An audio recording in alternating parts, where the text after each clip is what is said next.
बृजभूषण ने जो बात महाभारत के संदर्भ में उठाई है, इस बात से स्पष्ट हो गया है कि हरियाणा में कांग्रेस की जीत पक्की है, क्योंकि द्रौपदी का जिसने साथ दिया था उसी की विजय हुई थी और जिसने द्रौपदी का चीरहरण किया था उसका सर्वनाश हुआ था। तो मैं अभी से आपको बता देता हूं कि हरियाणा में कांग्रेस फुल मेजॉरिटी की सरकार बनाएगी और भाजपा गर्त में चली जाएगी, और ये कमोबेश आने वाले हर विधानसभा चुनाव में होगा, क्योंकि महाराष्ट्र का चुनाव डिले कर रही है मोदी सरकार, डर रही है हार से।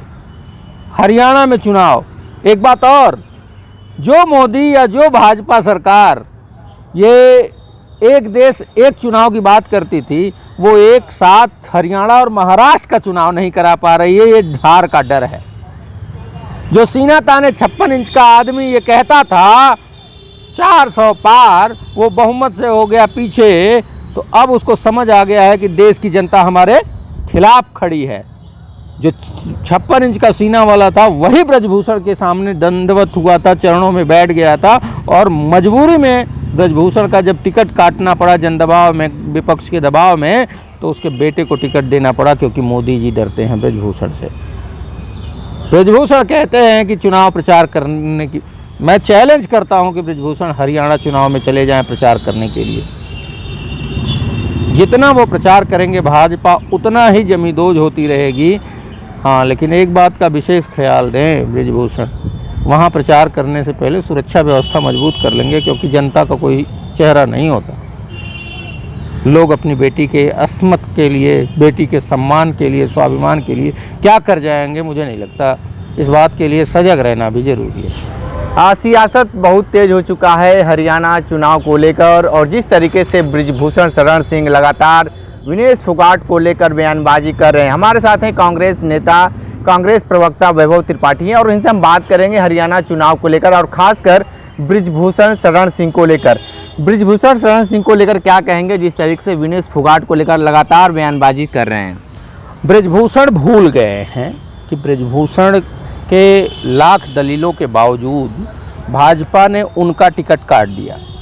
भाजपा में उनका दबदबा था और मोदी बृजभूषण से डरते थे, इसलिए उनके बेटे को टिकट दिया गया।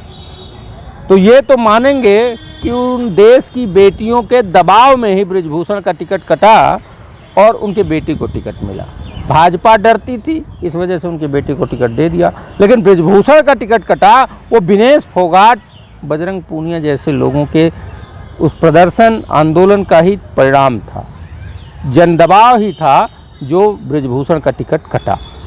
अब विनेश फोगाट के लिए वो जो टिप्पणी करते हैं वो व्यर्थ कर रहे हैं। उन्होंने कहा कि द्रौपदी, महाभारत का जिक्र किया, तो ये दुनिया जानती है, शायद बृजभूषण को नहीं पता है कि द्रौपदी का चीरहरण करने वालों का सर्वनाश हो गया था, और जो द्रौपदी के साथ खड़े थे वो उनको विजयश्री मिली।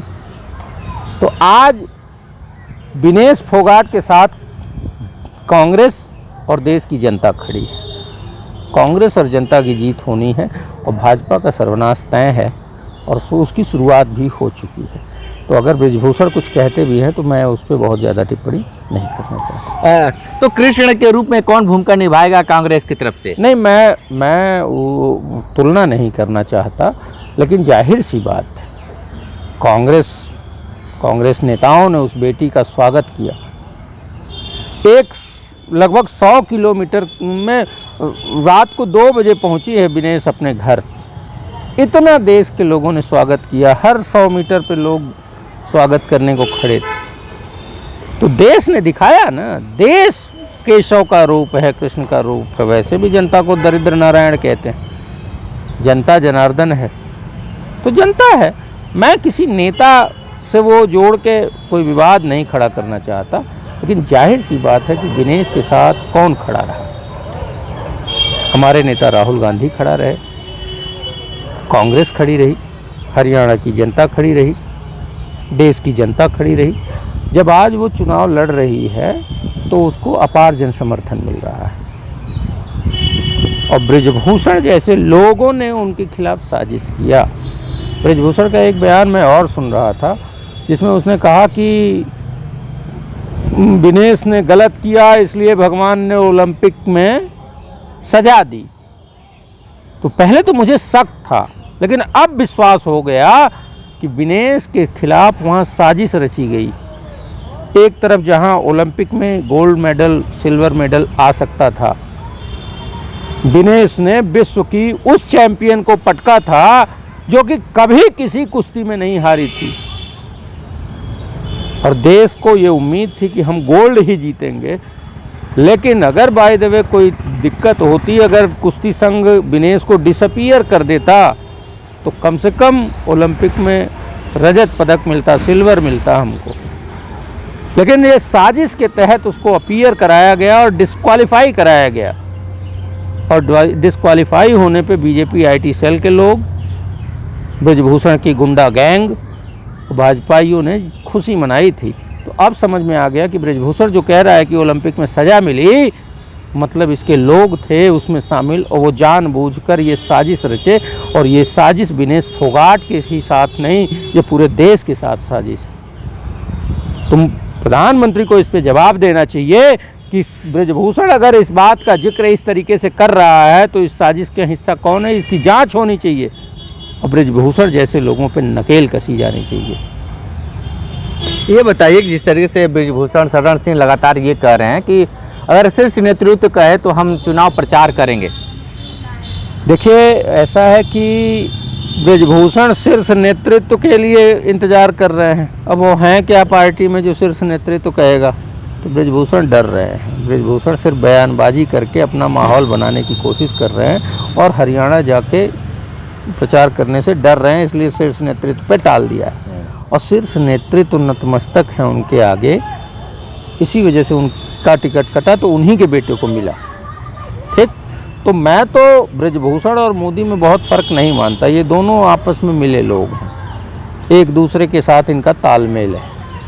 मैं ये नहीं कहता कि ब्रिजभूषण के जाने से बीजेपी को फ़ायदा होगा या क्या होगा, लेकिन मुझे ये लगता है कि ब्रिजभूषण चाहे जितने बयान देंगे या चाहे जितना चुनाव प्रचार करेंगे, भाजपा उतना ही रसातल में जाती रहेगी, क्योंकि देश की जनता दुष्कर्मियों, बलात्कारियों और महिलाओं के ऊपर अत्याचार करने वालों के हमेशा खिलाफ खड़ी रही है। देश की जनता इस बात को तो आप मानेंगे कि विनेश जब डिस्क्वालीफाई होके आई,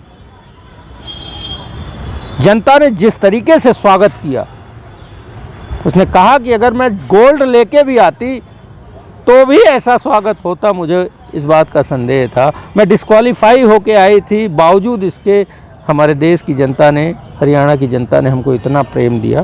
तो विनेश फोगाट को पूरा देश और हरियाणा, सारी जनता इतना जनसमर्थन दे रही है, जिससे ब्रिजभूषण बौखला गए।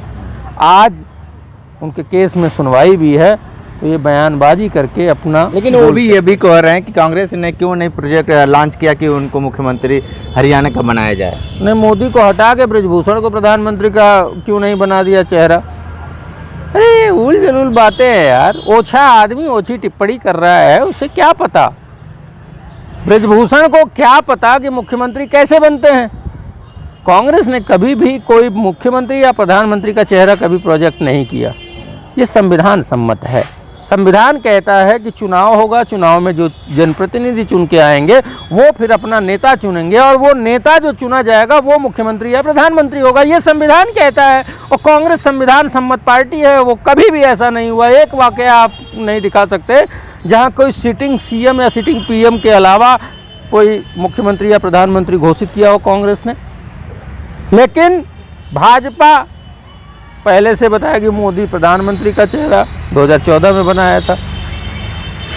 खट्टर हरियाणा में नहीं बताया, आज भी हरियाणा में क्यों नहीं बता रहे मोदी जी कि कौन होगा सीएम। सैनी होंगे, खट्टर होंगे, राव इंद्रजीत ने अलग दावा मुख्यमंत्री पद पे ठोक दिया है। तो ये तो गिरगिट की तरह रंग बदलने वाली पार्टी है भाजपा। कभी सीएम पीएम घोषित करेंगे, कभी नहीं घोषित करेंगे। और ब्रिजभूषण को कितनी लोकतंत्र और राजनीति गिरगिट बदलने वाली पार्टी है। वही भाई, ऐसा है, मैं कह तो रहा हूँ। महाराष्ट्र में सीएम का कैंडिडेट घोषित नहीं होगा, हरियाणा में नहीं होगा, यूपी में होगा, प्रधानमंत्री घोषित होगा, झारखंड में मौका देख के होगा, मौका देख के नहीं होगा। मध्य प्रदेश में मौका देख के होगा, मौका देख के नहीं होगा, छत्तीसगढ़ में देख के होगा नहीं होगा, ये गिरगिट की तरह तो भाजपा रंग बदलती है। हमारा एक स्टैंड है कि संविधान कहता है कि जब जनप्रतिनिधि चुन के आएंगे वो अपने नेता को चुनेंगे, और वो जो नेता को चुनेंगे वो मुख्यमंत्री या प्रधानमंत्री होगा, यही संविधान कहता है। कांग्रेस यही करती है। ठीक है, तो आप सुन रहे थे वैभव त्रिपाठी जी को, बहुत सारी बातें बताए हैं हरियाणा चुनाव को लेकर, विशेष इंटरव्यू कर रहे थे। तो हमारे साथ बने रहे कांडी बनारसी के साथ। हमें दीजिए इजाज़त, नमस्कार।